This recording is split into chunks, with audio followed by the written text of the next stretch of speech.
to Jamie O'Hara. So get in touch. We're now joined by Tottenham fanalist Cam Mitchell. Cam, good morning to you. We've been asking the question whether Ange Postecoglou would have had a better chance of winning that game last night than Thomas Frank. Jamie O'Hara is still shaking his head about that right now. What do you think? Good morning, Tom. Good morning, Jamie. Thanks for having me on. I wish it was under better circumstances, but here we are. Well, given Ange's high line that he loves to adapt all the time, I think we probably would have been beaten a little bit worse than just penalties, I think.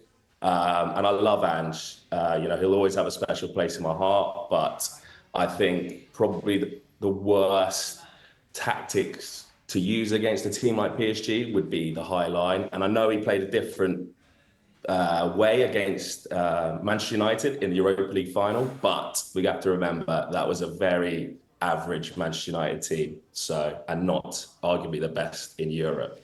This term's Spursy. How much does that upset you hearing that? But also at the same time, do you understand it? And is that what happened last night? Well, actually, I've given off recent games, Spursy would mean we would have actually won the thing, But Spursy, no, it doesn't really. To be honest with you, I've supported Tottenham for 30 years. I think every Spurs fan who's supported as long as I have, at around 80 minutes, would have had the same feeling. Whether that's Spursy or not, I don't know. I'll leave that to other fans and other fan bases to decide. It was Spursy, Cam. Come on, we can't get away from it. It was Spursy.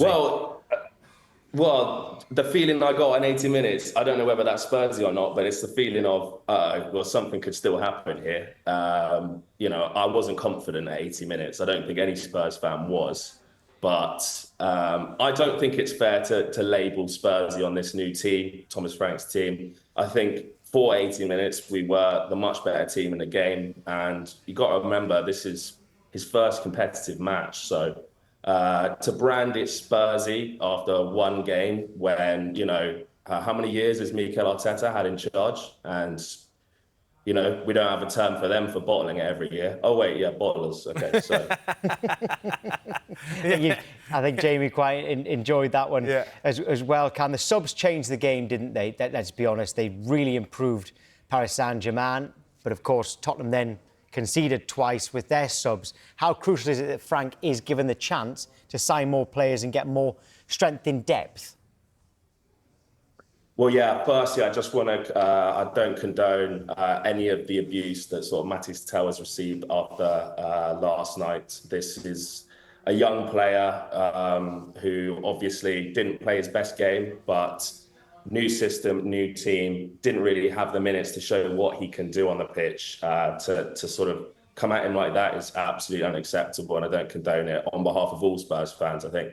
But on your question, do we need improvements? Yes, we do. The subs were clearly lacking in sort of strength and confidence and experience, you'd say. Obviously Archie Gray has never played in the midfield for Ange. We barely played in midfield for Ange. No. Obviously always used as a centre-back. So, yes, my message to Daniel Levy would be, where's the 60 million for Morgan Gibbs-White gone? And please spend it right now on Savinho and Eze. Not one or the other. We need both of them. We've lost Maddison, our number 10. So that is obviously a role. That, to be honest, we needed strengthening even before the injury. And Son Heung-min, obviously, who wasn't playing his best football last year, but he's a superstar and he's one of our experienced players in the squad. So we need to fill in the wings. We need to obviously get improvements sort of right away. What happened with that money? I got to ask, with the Morgan Gibbs-White thing, because it was obviously touted, rumoured, and then he signed a new deal at Forest. But this 60 million has just disappeared. And we got Kudus, and then the next day Gibbs-White was almost confirmed. And then now it's just disappeared. So I think all Spurs fans are a bit confused and a bit, frustrated, I think, is a good Cam, word. you got. But the thing is, right, the season ain't started yet. I know it's the Super Cup, but the season ain't started. Transfer window's open for how many more days? We've got a lot of time to make. 2.5 weeks. 2.5 weeks left. Right, things will happen. Spurs will make signings. I agree with you. Try and get Savinho. Try and get Eze over the line. If you add them to the team, plus you have You know, Kulusevski will come back. Solanke will get fit. I thought Solanke come on, looked miles off it last night. But, you know, they will add. They will add. Daniel Levy knows he has to add now, especially with Maddison getting injured. So I know everyone's, you know, thinking we've got to get signings. It's got to be why we're not done it, why we're not done it. I think it will happen. I think we're really close. The Morgan Gibbs-White deal, well, that was a minimum fee release clause. You thought you could do it, trigger it, and then move on. But these deals take time. You know, try and get Savinho, try to get Eze. You know, we know that's tough business. Jamie, would you prefer Eze or Gibbs-White? Oh, because if you'd signed Gibbs-White, you wouldn't. I doubt you would still be in for Eze. Because if you end up with Eze and you preferred Eze, then actually it's been worth the wait. I would have loved Morgan Gibbs-White. I really would. I think Morgan Gibbs-White would have been an unbelievable signing for Tottenham. Gutted that it didn't happen.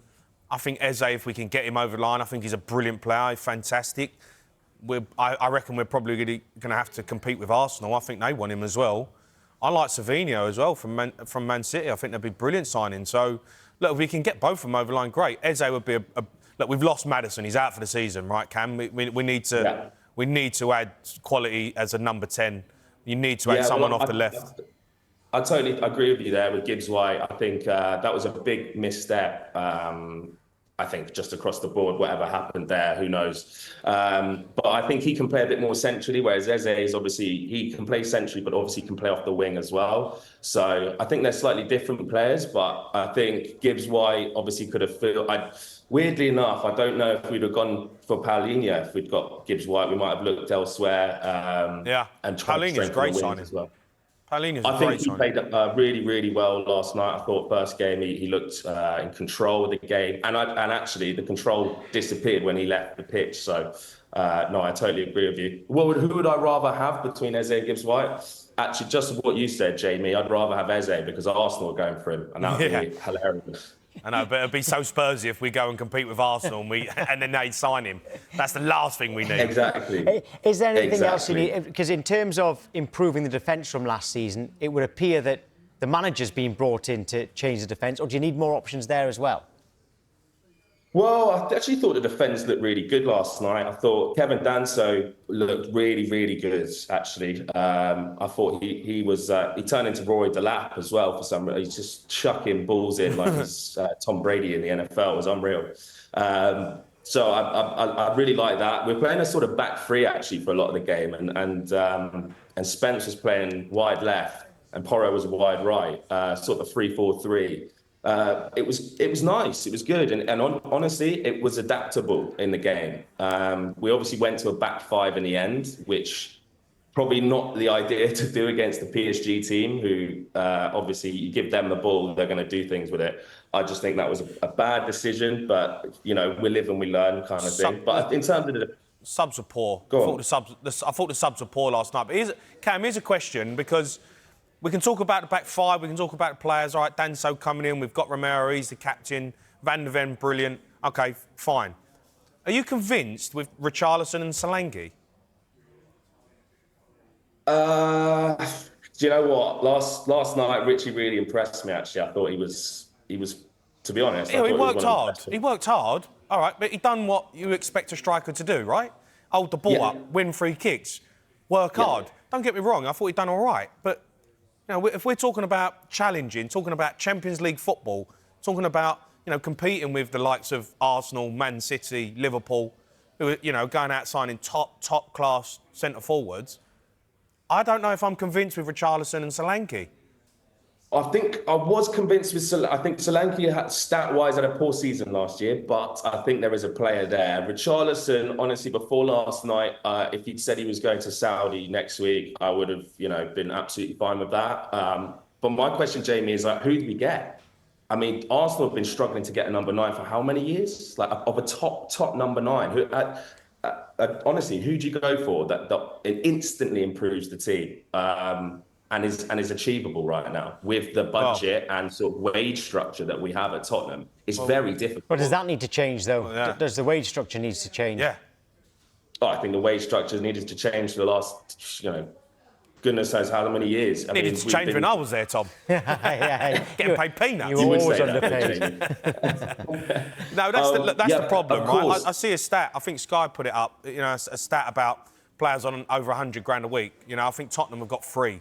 You know, and you look at Man City, I think they've got 17, Liverpool 15, Arsenal 15, 14, Man United. Well, you want to compete with these teams, all right, you've got to pay the fee, £60 million plus for top players, but you also got to pay them 200 grand a week. And that's the problem that Spurs have got. Spurs have got to step up. You've got to change the wage structure, and you've got to pay players what they think they're worth. Like Alexander Isak, he wants to leave Newcastle because he wants 200 grand a week. Yeah, well, yeah, because he always... And he wants to play for Liverpool. He's already in the Champions League as well, isn't he? OK, Cam, great to speak to you.